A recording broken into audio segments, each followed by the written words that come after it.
Esto es Escena Internacional, podcast producido por Comité con la colaboración de Rodolfo Sánchez Aizcorbe. La primera noticia de hoy, 17 de octubre, es que el presidente ucraniano Volodymyr Zelensky presentó ante el parlamento de su país lo que denominó un plan para la victoria.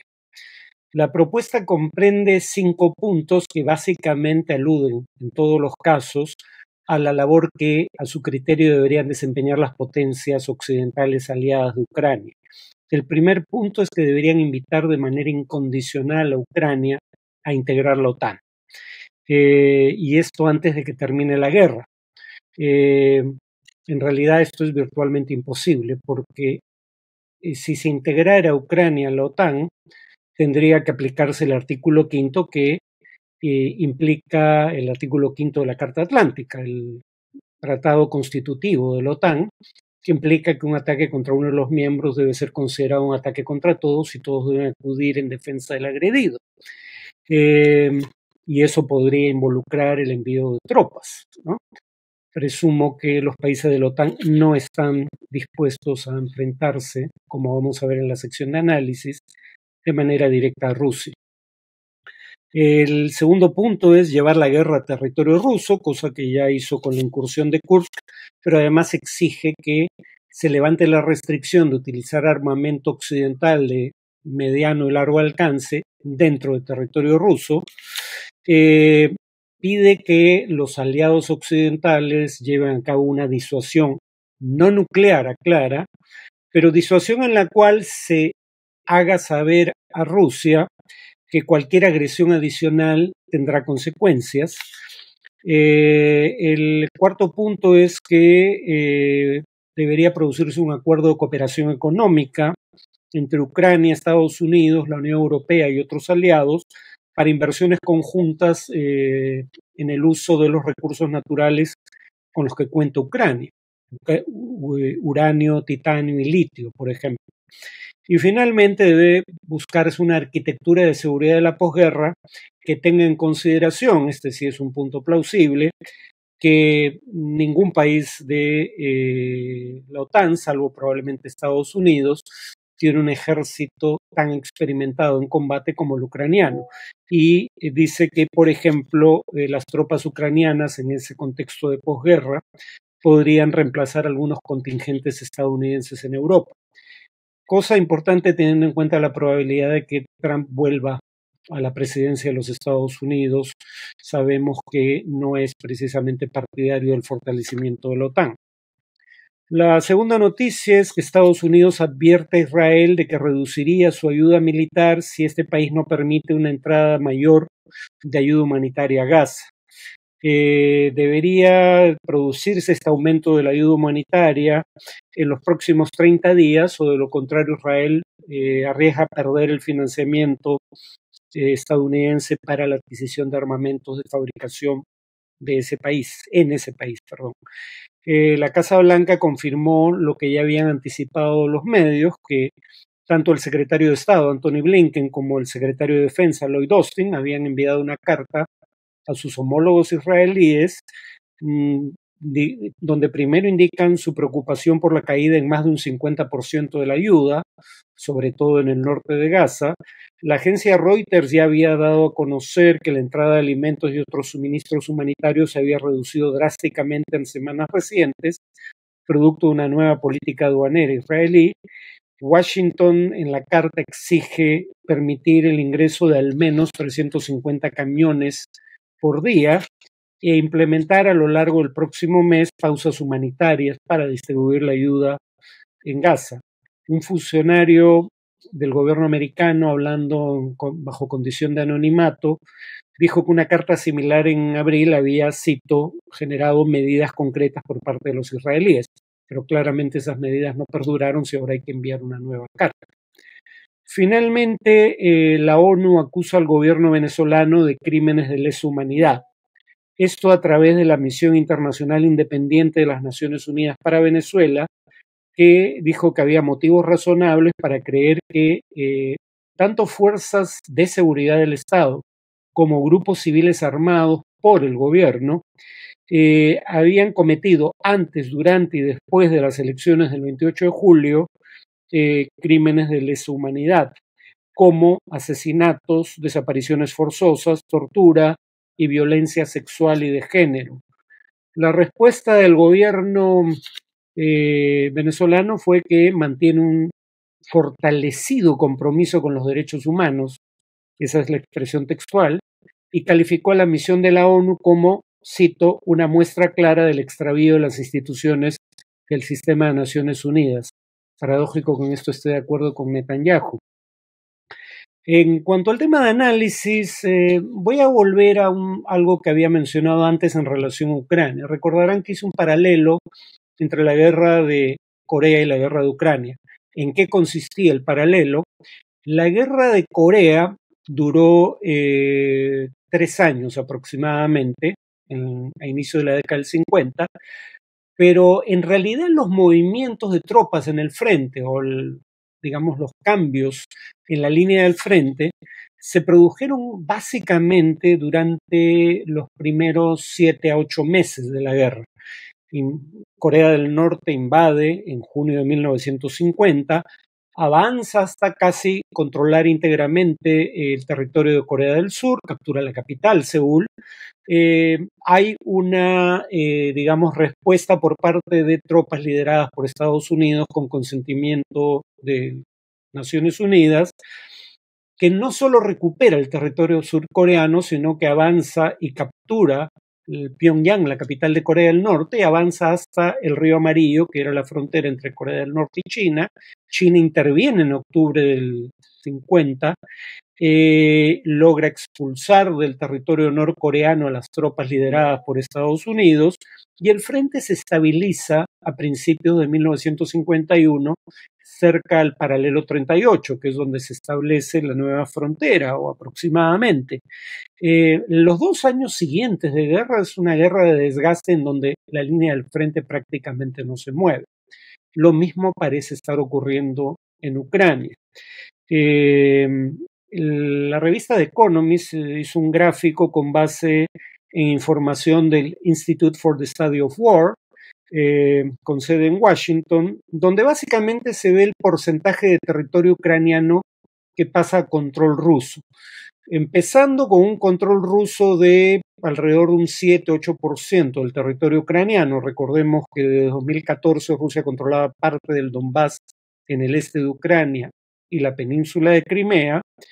Repito, de un control territorial que equivalía a un 7-8% del territorio de Ucrania, Rusia logra en cuestión de semanas controlar alrededor de un 23% del territorio ucraniano. Luego hay contraofensivas ucranianas que logran recuperar parte del territorio perdido, y hacia fines de 2022, el año en que empezó la guerra, Rusia ocupaba el 18% del territorio ucraniano, que es más o menos el territorio ucraniano, la proporción de ese territorio que controla al día de hoy. 2023 y lo que va de 2024 apenas se ha movido la línea del frente, algo similar a lo ocurrido en Corea. Ahora alguien podría decir, pero Rusia acaba de capturar Vuhledar, y este podría ser el preámbulo a la caída de Pokrovsk antes del invierno. Pokrovsk o Pakrovsk, algunos lo pronuncian con A, pero se escribe con O. Pokrovsk es importante porque es un hub logístico, es un punto de encuentro de vías férreas y carreteras. En septiembre de este año, Rusia ha capturado 468 kilómetros cuadrados adicionales de territorio ucraniano, pero al ritmo al que han avanzado en el último año las tropas rusas, tomaría 88 años, dice un analista que hizo el cálculo, capturar toda Ucrania, y alrededor de 2 años capturar todo el Donbass, que es el objetivo de Rusia. En otras palabras, parece claro que hay un estancamiento y esta se ha convertido en una guerra de desgaste. Las partes se infligen un costo significativo por continuar la guerra sin que eso se refleje en avances en cuanto a control territorial, que es el objetivo fundamental de ambos en esta guerra. recuperar el territorio en el caso de Ucrania, capturar más territorio ucraniano de ser posible, en el caso de Rusia, manteniendo aquel que ya controla. Eso ayuda a entender por qué el secretario general de la ONU declaró hace poco lo siguiente: ya se está acercando el momento de una negociación, y ese es el contexto en donde habría que entender las palabras de Zelensky a las que hice alusión anteriormente, donde además dice que si se cumple su plan se podría poner fin a la guerra el año que viene, y solo estamos a 2 meses y medio de empezar ese año. El secretario general de la OTAN, Rutte, dijo: ¿y por qué es tan importante que hagamos más por fortalecer la posición de Ucrania? Porque es el único camino hacia un acuerdo negociado. Creo que es el único camino para convencer a Putin de que no ganará en el campo de batalla, y esa es la paradoja. Para llegar a un acuerdo negociado tenemos que asegurarnos que Ucrania permanezca fuerte. Claro, la idea es que cuando se llega a una guerra de desgaste, el propósito de continuar la guerra es el de convencer a la otra parte que le conviene negociar en tus términos para evitar el costo de seguir peleando, de que en caso de continuar la guerra le podría ir aún peor de lo que le iría en caso de negociar. Esa es la lógica de lo dicho por Rutte. Ahora, vuelvo a un tema que mencioné en un podcast anterior. Si hay una negociación que implique la caída de forma definitiva en poder de Rusia de territorio ucraniano, ese sería el preámbulo de un ataque ruso contra objetivos de la OTAN. Yo honestamente creo que la respuesta es claramente no. El objetivo de la OTAN en Ucrania, al margen de hacer valer el derecho internacional, cosa que en este caso coincidía con los intereses de los países de la OTAN, pero el objetivo propio de la OTAN y en particular de Estados Unidos, más allá de hacer valer el derecho internacional, derecho que no hacen valer en Gaza, era el mismo que lograron en Afganistán. Como la Unión Soviética invadió Afganistán, Estados Unidos y algunos de sus aliados en ese caso determinaron que podían infligir un costo enorme a la Unión Soviética por la invasión sin tener que pagar el costo ellos mismos de enfrentarla directamente, sino que la enfrentaban a través de proxies, es decir, a través de aliados en el terreno. Estos grupos de guerrillas fundamentalistas, dentro de las cuales va a surgir luego Al-Qaeda, habría que recordarlo. Lo mismo lograron en Ucrania. No enfrentan directamente a Rusia, pero le infligen un gran costo económico y militar armando a las tropas ucranianas. Y han tenido tanto éxito que, según fuentes del propio gobierno estadounidense que recoge el New York Times, al momento de grabar este podcast hay más de 600.000 soldados rusos muertos o heridos en Ucrania. Y si tomamos en cuenta los cientos de miles de personas que han huido del país, entre otras razones, para no ser reclutados en el ejército y tener que pelear en Ucrania, Rusia ha perdido más de 1 millón de personas, fundamentalmente hombres, jóvenes, muchos de ellos profesionales. Ha perdido mano de obra calificada y ha perdido jóvenes en un país en donde la pirámide demográfica se está invirtiendo, es decir, donde esos jóvenes eran importantes, por ejemplo, para contribuir a pagar las pensiones de una población en retiro que representa una proporción creciente del total. Y hasta ahora, si estas cifras son verdaderas, Rusia habría perdido más soldados en Ucrania que los que perdió la Unión Soviética en 10 años de ocupación en Afganistán. Solo diría que Rusia no solo ha sufrido un gran costo humano y económico, sino que no tiene ni tuvo nunca el poderío militar para desafiar a la OTAN. Tiene el poderío nuclear, pero la OTAN tiene un poderío nuclear aún mayor, y ahí se presume que impera el principio de destrucción mutua asegurada. Pero como ya vimos en una ocasión anterior, el gasto de defensa estadounidense es unas 10 veces el gasto de defensa ruso, incluso teniendo en cuenta el incremento que tuvo durante el primer año de la guerra.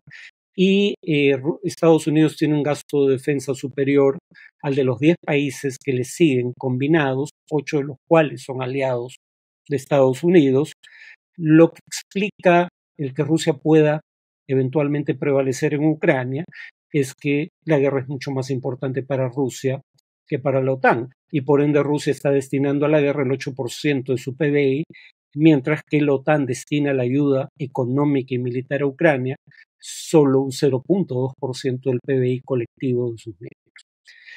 Bueno, eso es todo por esta ocasión. Nos vemos en el siguiente podcast.